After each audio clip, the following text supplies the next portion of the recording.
is it a news media hype? I mean, should we be paying as much attention to Bitcoin as we are these days? In terms of cryptocurrencies generally, I can say almost with certainty that they will come to a bad ending. 98% of cryptocurrencies are scams or frauds. So you got to stick to the legitimate ones. That's encouraging. Yeah. No, but that's what's scary. Significant investor protection issues that need to be examined before sponsors begin offering these funds to investors. So, you know, what's going to happen is more regulation will happen, and that's a good thing, because then the masses will trust that the government's involved, they'll finally start getting in, and this will be a valid investment class.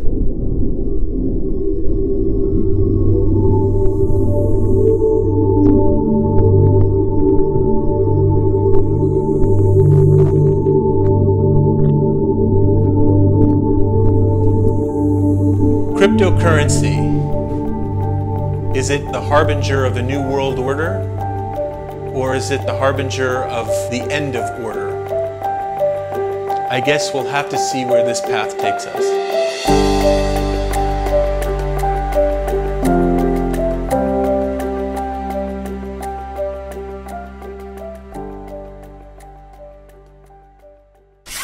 So, meron po kayong alam tungkol sa tinatawag nilang Bitcoin? Bitcoin? Wala. Ngayon ko lang siya narinig. Ano yung first impression about Bitcoin? At first, I was a little skeptical. But then, I guess now it's like, it could be the money of the future. But I'm still not willing to invest in it. Sa tingin niyo po, pabor kayo sa ganong transaction? Siguro hindi, kasi hindi pa ganun kalawak yung knowledge ko sa Bitcoin. Na mabilis ka rin daw yumaman, like ganon. Mabilis lang yung transfer ng money sa'yo kasi nga walang mga middlemen like banks and governments. So, kuya, narinig niyo na ba yung tungkol sa Bitcoin? Maraming beses na, lalo sa mga tropa ko. Saan niyo po siya nag-social media? Hindi, bali sa tropa ko lang nanggaling yung source, sinubukan niya lang, tapos nag-success naman yun. In a large scale siguro hindi. Mahirap yan eh. Sa mga common na tao na hindi alam. Siguro sa mga may alam sa technology, pwede yan. In between them. Pero large scale, I don't know kung feasible siya. Blockchain is actually not revolutionary. It's evolutionary. You know, ever since money started, ever since money was taken off the gold reserve, you know, we've been moving forward to this direction for the longest time. And it's the natural course where it's going to be. Bitcoin is actually groundbreaking internet technology. It's software.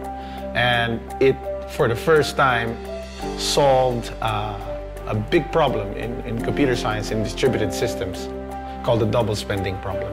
It may be a tool eventually to help us understand or help us manage our economy, but it's just a tool. It's not a solution for everything. If you look at a market like the Philippines, more people have Facebook accounts or bank accounts. And so we figured using blockchain technology and mobile, we can make financial services available directly to consumers.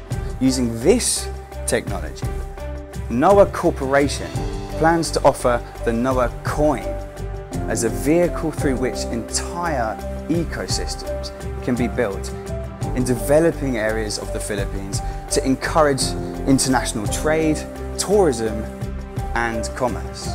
If somebody from, let's say from the States, would send money to one of the provinces here in the Philippines. So what they would do is they'd go to a Western Union over there, they'd remit the money to another Western Union over here, and they'd get charged anywhere from 6 to 8% for that remittance. And that's a lot.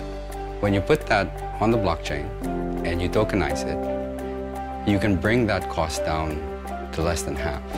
So just think about the impact of that, and then you multiply it by all the farmers who receive, by all the people who receive, and you multiply it by $28 billion in remittances per year. What kind of impact is that going to do? From that perspective of cheap, reliable, secure, immutable, the blockchain in particular as a technology implementation that we see is going to really make the difference, and very quickly. I think the industries will adapt. They won't get destroyed or disrupted. they recognize that the technology is something to watch out for. And a lot of people have learned their lesson from the internet. People that were slow to adapt ended up being obsolete. This is just how the natural progression of things are. If you can't adapt the technology, you'll get left behind. To us, blockchain is not something that will threaten the banking system. It will actually enhance it. I think the only banks that will be under threat will be banks who will not adopt a blockchain platform technology. Investment technology is technology that grows your wealth. Using it, we would like to unlock the full financial potential of the Philippines. Cryptocurrency is both a trend and a fad. There's a lot of noise, right? It's very difficult for people to understand. And so a lot of the general public might think this is a fad, but what they should take away is that it's also a trend, that cryptocurrency is here to stay.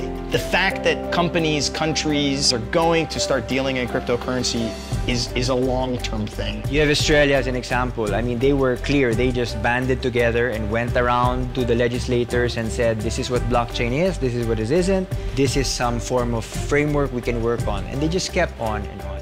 We now have 80 members as part of the Blockchain Association in Australia. These include the big 5 accounting firms, the likes of Australia Post, Optus, IBM, anyone with a vested interest in the promise that blockchain technology is. The Japanese government is a much more advanced government, in my opinion. Their method of regulating Bitcoin and cryptocurrencies. The Japanese government sets a good example for other governments to follow. The great thing about blockchain is rather than having a closed ecosystem, you can create an ecosystem that anybody can connect to freely. So banks can play together on equal grounding.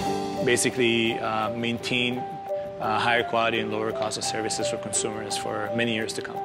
You have to do something different. You cannot just pursue a brick and mortar strategy where you build as many branches as you can, hire as many people to service customers. And that's the driving force for us now to go into digital transformation, because we know technology allows for scale.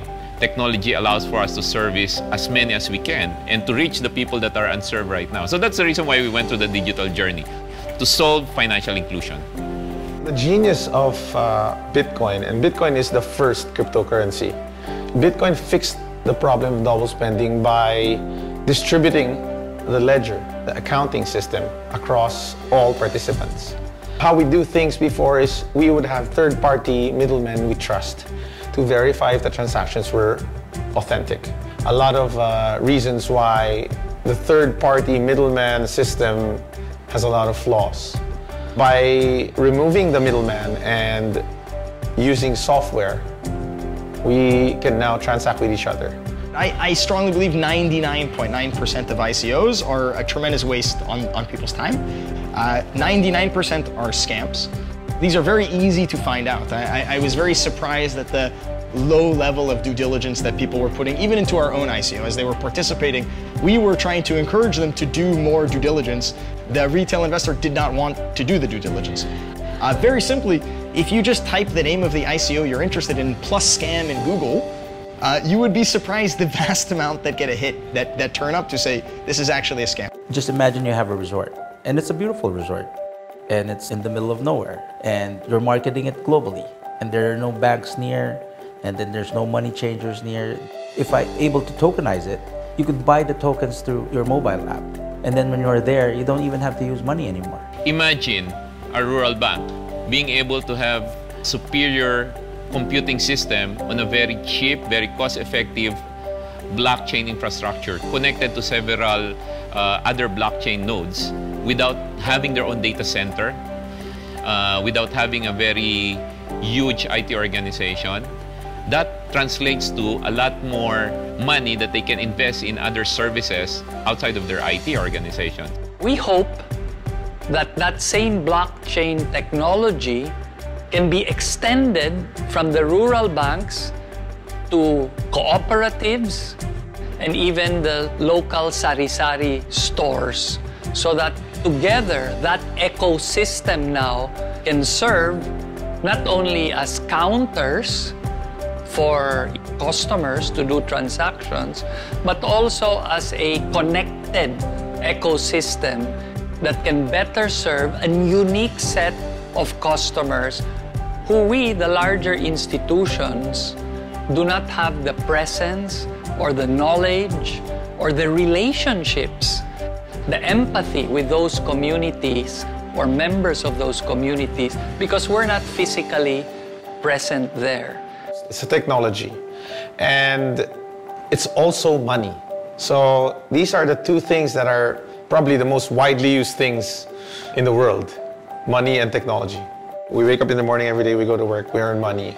We use technology without even knowing it on a daily basis. And to understand cryptocurrency, to get the essence of it, to see why we're really excited about this, is you have to look at technology as something that is going to benefit you, if not today, in the near future. The technology has been invented and it cannot be uninvented. It's here to stay. What would banking be 5 or 10 years down the road? The future is not a place that you go to.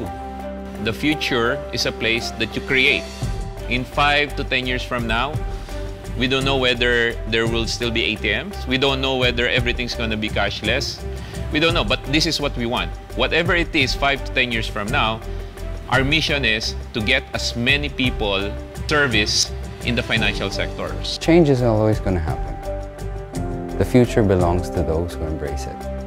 Banks are not immune to it. It just so happens that cryptocurrency and the blockchain can be perceived as a threat to it. Now, as a bank, if you engage it, you adopt it, you capitalize on it, and you take advantage of it, you'll find out that you'll achieve more of your objectives if you embrace it. To those that don't embrace it, at some point they will realize they have to. Otherwise, they will perish. Technology is truly an enabler, and that the idea of empowerment to an individual is now very real.